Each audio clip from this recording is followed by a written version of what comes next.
Today we're unpacking a relationship dynamic that is deeply hidden, profoundly misunderstood, and just incredibly exhausting to live through.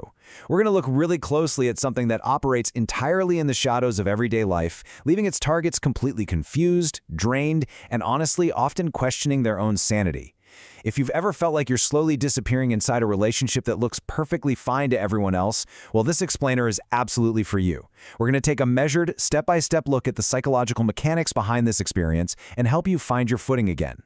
Everyone thinks he's wonderful, or, she is wonderful, or they are wonderful, right? This is exactly where the confusion begins. You're dealing with a partner who is soft-spoken, they're thoughtful. To the outside world, they are a deeply caring, sensitive person who would never do anything to intentionally hurt you. In fact, they probably tell you that themselves quite often. Your friends like them, your family thinks you're incredibly lucky. And yet, you have become someone you don't recognize. Just let that sink in for a second. You second-guess absolutely everything you say before you even open your mouth. You find yourself apologizing constantly for things you aren't even sure you did wrong. You literally lie awake at night replaying conversations, desperately trying to figure out where you failed or how you upset them. You've started to wonder if you might actually be the problem. Like, are you the unstable one, the overly sensitive one, the one who just can't communicate properly? That intense internal confusion, combined with the constant emotional drain, it's completely overwhelming. Okay, let's dive into this roadmap to psychological clarity. 1. The illusion of perfection. 2. What covert narcissism is. 3. The cognitive dissonance trap. 4. Recognizing the subtle signs. And 5. Trusting your own perception. All right, Section 1. The illusion of perfection. The mask of the good person. There's this truly agonizing contrast at the heart of this dynamic. To the outside world, this is a remarkably caring individual, while quietly, behind closed doors, you're experiencing a steady internal deterioration. They're soft-spoken and thoughtful. They might even be the first person to mention their own flaws, giving this impression of immense self-awareness. They listen carefully. They literally never raise their voice. And honestly, this is exactly why it is so insidious. Because they exhibit all of these seemingly perfect, gentle traits, the fact that you are struggling makes you feel like something must be deeply wrong with you. When friction arises, their calm, wounded demeanor automatically positions you as the erratic, aggressive, or unreasonable one. But psychology actually has a very specific name for what you're experiencing. It has a formal framework, and importantly, it has absolutely nothing to do with something being wrong with you. So let's formally define this hidden dynamic. Moving on to Section 2. What covert narcissism is, defining the hidden dynamic. When most of us picture narcissism, we picture overt narcissism, right? Someone loud, dominant, demanding validation, commanding the room. But covert narcissism, which is also known as vulnerable or fragile narcissism, is fundamentally different. While both types share the exact same underlying core, a grandiose self-concept, a need for constant admiration, and a fundamental lack of empathy for others, the delivery system is completely changed. The overt narcissist demands validation through dominance. The covert narcissist, they're quiet, seemingly modest, and they extract that exact same validation through pity, guilt, and obligation.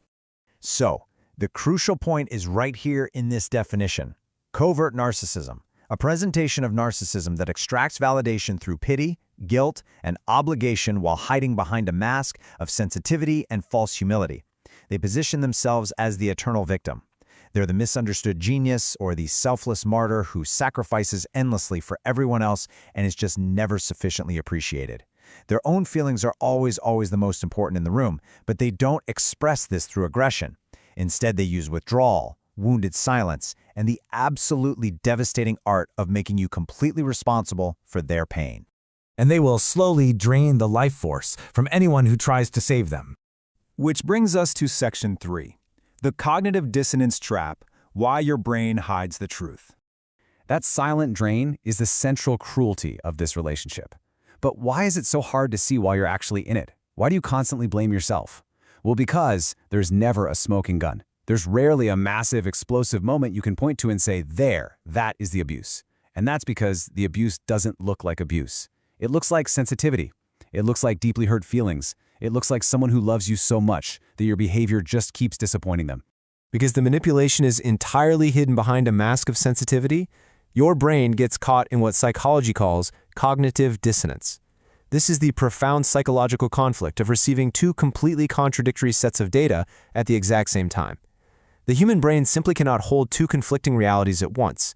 It has to resolve the tension. It literally has to pick one. And this brilliantly illustrates how that conflict plays out in your mind. Look at dataset 1. This person loves you, they're sensitive and caring, and everyone around you validates that they're a genuinely good person.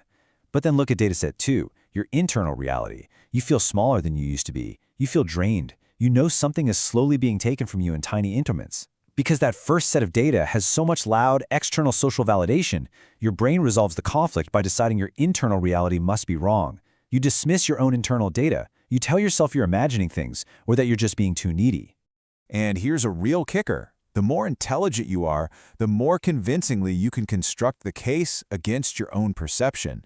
Please understand this. Your self-doubt is not a failure of your intelligence. In fact, this is exactly what cognitive dissonance does to the most rational, highly functioning minds. You use your own intellect to rationalize their behavior and invalidate your own completely accurate feelings. And the covert narcissist exploits this wiring, using the quiet, consistent, deniable withdrawal of warmth to keep you completely off balance. Let's look at Section 4, Recognizing the Subtle Signs, the Daily Reality. So what does this actually look like in your day-to-day life? This dynamic doesn't survive on grand dramatic gestures. It survives on the accumulation of small, completely deniable moments, like a small sigh when you share a success, or suddenly redirecting conversations to their own suffering, making your happiness the context for their pain, or a passive withdrawal of warmth when you fail to perform exactly as they want, and the most common tactic of all, turning your attempts to raise issues into their own injury. When you attempt to address your own needs, their response isn't to engage with you. It's injury. They're suddenly the victim because you brought it up. Your original issue completely evaporates, and you end up spending the next hour managing their hurt feelings about your attempt to address yours. But here's the thing. The problem is not that their suffering is fake. And honestly, this is where it gets incredibly complex. Covert narcissists aren't usually performing suffering. They genuinely experience it. They are truly convinced of their own victimhood and their own unrecognized worth. It feels like cruelty to suggest their pain isn't real. But the real problem isn't the authenticity of their suffering. The problem is that their suffering has become the entire organizing principle of your relationship. Your needs have been quietly, systematically made secondary to their pain, so gradually that you never even noticed it happening. Finally, Section 5, Trusting Your Own Perception, Reclaiming Your Clarity. All right, so now that we actually understand the illusion, the hidden dynamic, the cognitive dissonance, and those daily tactics, how do you reclaim your clarity? What are the actionable steps you can take? Here is your path to clarity. First, trust your perception. The specific damage of this relationship is to your capacity to trust what you observe. Second, name the pattern. Whether it's to yourself or to a therapist, the moment you put a framework to this experience, the cognitive dissonance begins to resolve. You can finally stop constructing elaborate explanations for why you feel so bad. And third, understand that change in covert narcissistic relationships is incredibly rare.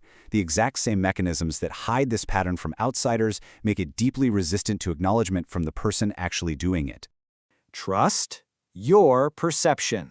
You really have to accept that your nervous system has been giving you completely accurate data all along. You only learned to override it because the social evidence pointed the other way. Now, the question isn't whether they're, theoretically capable of change with profound therapeutic commitment. The real question is this: are you willing to wait to find out if they can change, at the cost of continuing to lose yourself in the process? Psychology cannot answer that for you, but it is an absolutely vital question you must ask yourself. Your perception is worth protecting. Because listen to me, you are not losing your mind. You are a perceptive, empathic person whose reality has been systematically undermined by someone whose emotional survival depends on you not trusting yourself. The fact that you cannot point to a smoking gun is not evidence that there is no gun. It's simply evidence that the person holding it is incredibly good at making it invisible. Take a moment to reflect on this explainer. What part of this dynamic felt uncomfortably familiar to you? What do you wish you had understood sooner? Keep thinking about that.